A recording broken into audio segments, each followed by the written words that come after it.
Welcome to my channel नानी की कहानियाँ। लालच बुरी बला है। एक हरे भरे जंगल में बहुत से जानवर रहते थे।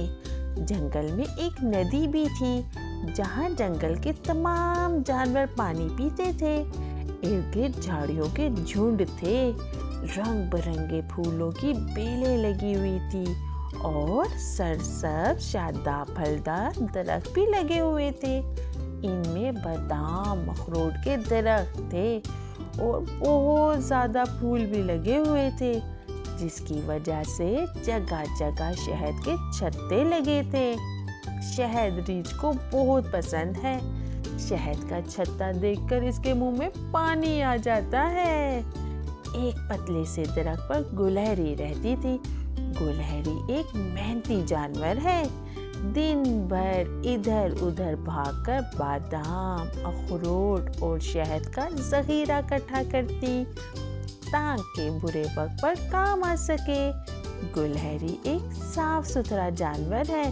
वो अपने इर्द गिर्द का माहौल साफ सुथरा रखती है। एक दिन वो अपने घर में सफाई कर रही थी कि एक रीछ भटकता हुआ खुराक की तलाश में आ निकला।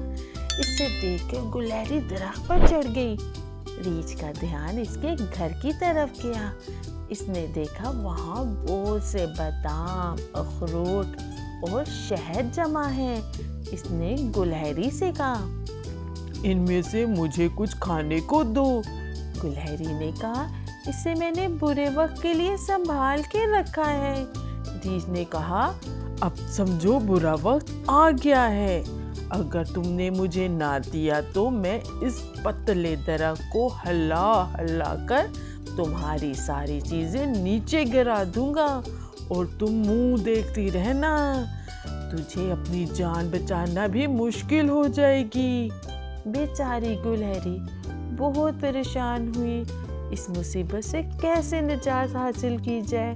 वो देख रही थी कि रीछ तो बहुत ढीठ है और गुस्से वाला भी है। अगर उसने सच में चीजें गिरा दी तो वो सर्दियों में क्या करेगी। वो सोच में पड़ गई।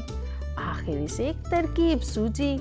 वो मुस्कुराई और कहा, मुझे ये शिया देने में हर्ज नहीं, मगर ये बहुत थोड़ी सी है। इससे तुम्हारा पेट नहीं भरेगा और मेरे पास भी कुछ नहीं रहेगा। मुझे एक जगह का पता है, वहाँ बहुत सा शहद बादाम अखरोट है। ये सुनकर रीछ के मुंह में पानी आ गया। इसने जल्दी से कहा, जल्दी करो, मुझे वो जगह दिखाओ। गुलहरी ने कहा, मैं तुम्हारे ऊपर बैठती हूँ, वहाँ तक चलते हैं। रीछ खुशी खुशी मान गया।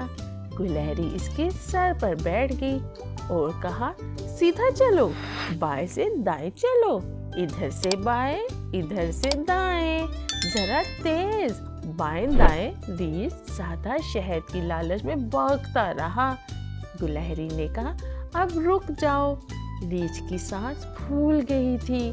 गुलहरी इससे उतरते हुए कहा, सीधा गार में घुस जाओ, वहाँ शहद का बड़ा जखीरा मौजूद है, पेट भर कर खाना।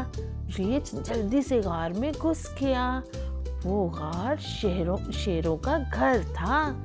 जब उन्होंने रीछ को बिला इजाजत गार में घुसते देखा तो इस पर झपट पड़े। भूखे रीछ ने बड़ा मुकाबला किया, मगर शेरों के सामने ना ठहर सका और जान की बाजी हार गया। गुलहरी ने कुछ देर इंतजार किया। जब शेरों की आवाजें मद्धम हो गई तो वो समझ गई कि लालची रीछ अपने अंजाम को पहुंच गया है। वो जंगली फूलों फलों को खाती अपने घर की तरफ रवाना हुई। देखा बच्चों, लालच बुरी बला है। रीछ लालच ना करता तो गुलहरी से कुछ ना कुछ हासिल जरूर कर लेता। प्यारी प्यारी नानी से मजीद कहानियाँ सुनने के लिए हमारे चैनल को लाइक करें, सब्सक्राइब करें और बेल आइकन को दबाना नहीं भूलना।